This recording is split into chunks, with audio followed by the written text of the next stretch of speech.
Olivia's fingers danced across the ivory keys with a grace and precision that belied her young age.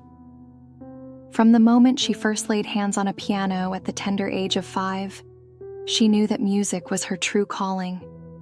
It flowed through her veins like a lifeblood, each note a heartbeat that resonated deep within her soul. Growing up in a modest household in the heart of New York City, Olivia's parents had to make sacrifices to nurture her prodigious talent. Her father worked long hours as a cab driver, while her mother took on multiple jobs to make ends meet. But they never wavered in their support, understanding that Olivia's gift was something truly special. Her dedication and countless hours of practice paid off when she was accepted into the prestigious Juilliard School, one of the most renowned music conservatories in the world. It was a dream come true for the young pianist, and she threw herself into her studies with a fervor that left her peers in awe. It was during her sophomore year that the opportunity of a lifetime presented itself.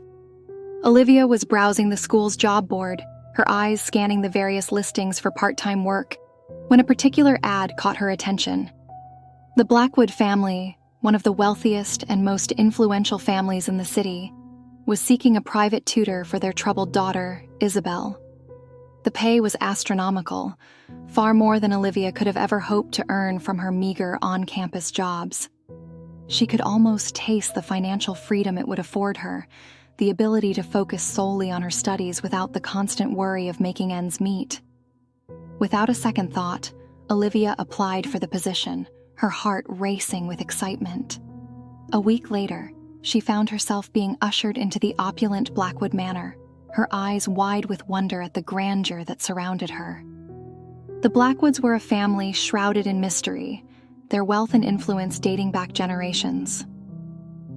Olivia couldn't help but feel a sense of trepidation as she was led through the cavernous halls, the portraits of stern-faced ancestors seeming to follow her every move with their piercing gazes. When she finally met Isabel, Olivia was struck by the girl's haunted expression and the dark circles that ringed her eyes. It was as if a great weight rested upon her shoulders, a burden far too heavy for one so young. Despite Isabel's initial reluctance, Olivia's warm and patient demeanor soon won her over. As the weeks passed, the two formed a bond that transcended the traditional student-teacher dynamic. Olivia became a confidant, a trusted friend in whom Isabel could confide her deepest fears and insecurities. But as their relationship grew closer, Olivia couldn't shake the feeling that something was amiss within the Blackwood Manor. Strange occurrences and unexplained phenomena seemed to plague the ancient halls, and Isabel's behavior grew increasingly erratic, as if she were being tormented by some unseen force. The old grandfather clock in the foyer chimed midnight, its resonant bongs echoing through the cavernous halls of the Blackwood Manor. Olivia shivered, pulling her cardigan tighter as she made her way up the winding staircase. The flickering candlelight cast eerie shadows that danced across the walls, as if the very manor itself was alive and watching her every move. As she reached the top of the stairs, a blood-curdling scream pierced the silence. Olivia's heart pounded as she raced towards the source, the bedroom of Isabel Blackwood. She flung open the door to find the young girl thrashing in her bed, her nightgown drenched in sweat, her eyes wide with terror. "Isabel! Isabel, wake up!" Olivia cried, shaking the girl's shoulders. Isabel's eyes snapped open, and she clung to Olivia, trembling uncontrollably. "The song! The Crimson Song! It won't stop playing in my head," she whimpered, her voice barely above a whisper. In the weeks that followed, Olivia bore witness to Isabel's increasingly erratic behavior. The once vibrant and lively girl had become a mere shell of herself, plagued by night terrors and haunted by the ominous crimson song that only she could hear. Isabel would wake up screaming, clutching her head as if the haunting melody was drilling into her very skull. Desperate to help her troubled student, Olivia delved into the Blackwood family's history, unearthing a dark legacy steeped in occult practices and unspeakable horrors. She discovered that centuries ago, during the Salem witch trials, a young woman named Abigail Blackwood was falsely accused of witchcraft and sentenced to death by hanging. As she dangled from the noose, her neck snapped by the weight of her own body, Abigail's final breaths were spent cursing her accusers and their descendants.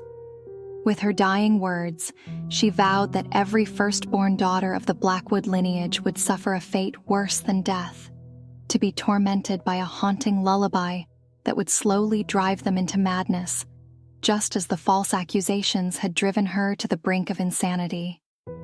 It was said that as Abigail's lifeless body swung in the wind, her cracked lips parted one final time, and a crimson stream of blood trickled from the corner of her mouth, staining the cursed ground beneath the gallows.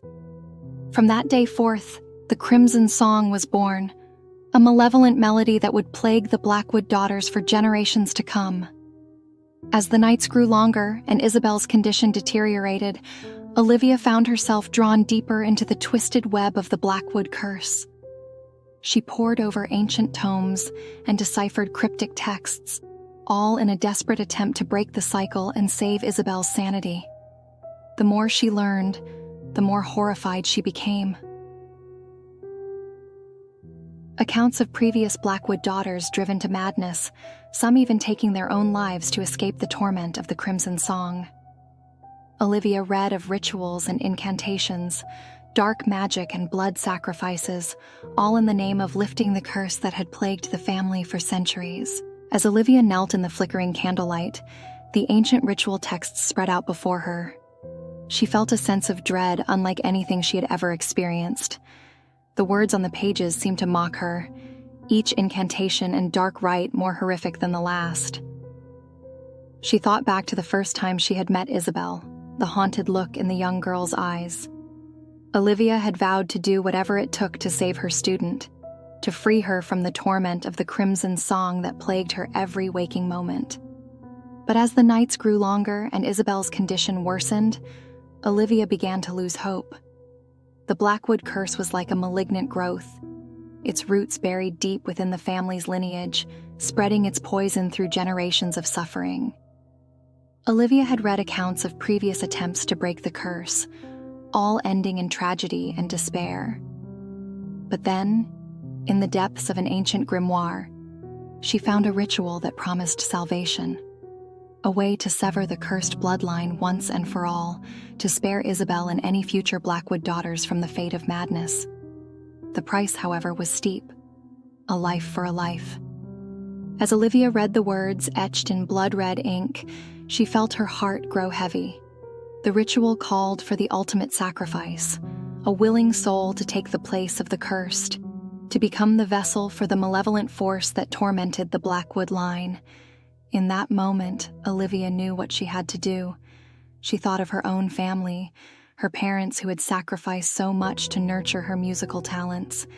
They had always taught her the value of selflessness, of putting others before oneself.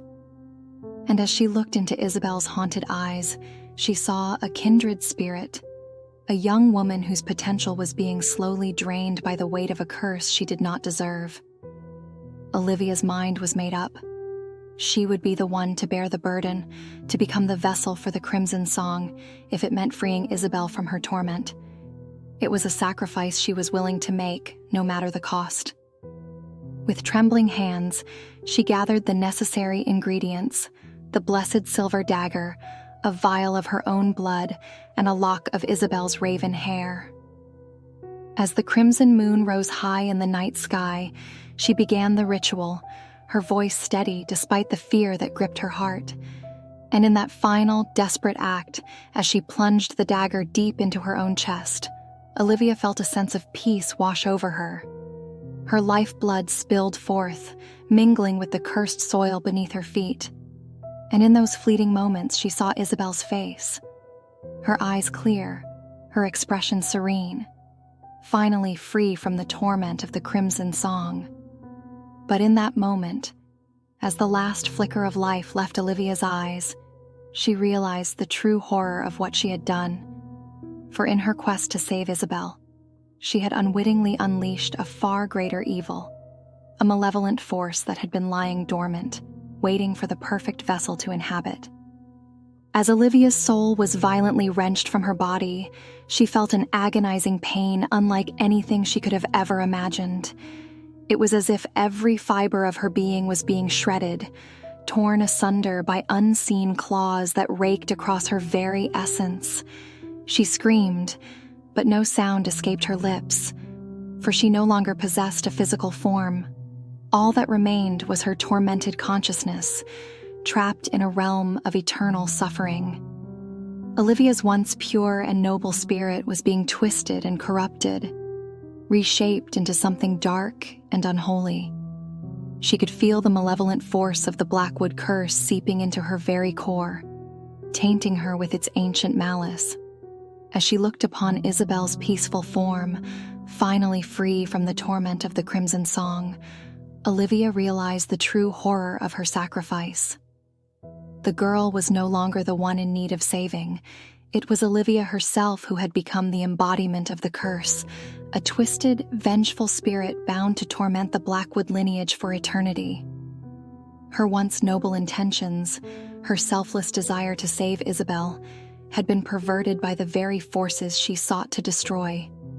Olivia was now the very thing she had fought against, a manifestation of the Crimson Song that had plagued generations of Blackwood daughters. As the crimson moon cast its bloody glow over the manor, Olivia's anguished wails echoed through the halls, a haunting melody that would forever plague the Blackwood family. Her cries were laced with the agonizing pain of her transformation, the utter despair of knowing that her sacrifice had been in vain. The once warm and comforting halls of the manor now felt like a prison, a twisted labyrinth of torment from which there was no escape. Olivia's ethereal form was bound to these cursed walls, forever trapped in a cycle of suffering and vengeance. As she drifted through the corridors, she could feel the weight of the curse pressing down upon her, suffocating her with its malignant presence. The portraits of Blackwood ancestors seemed to mock her, their eyes burning with accusation and disdain. And in the darkest corners of the manor, Olivia could sense the lingering spirits of those who had come before her, the previous vessels of the curse, their anguished wails mingling with her own in a macabre symphony of despair. Olivia's once pure and radiant soul had been corrupted beyond recognition, twisted into a grotesque parody of its former self. Her once melodic voice had become a haunting, discordant screech, a cruel reminder of the price paid for breaking the curse and the darkness that now resided within the very walls of the Blackwood Manor.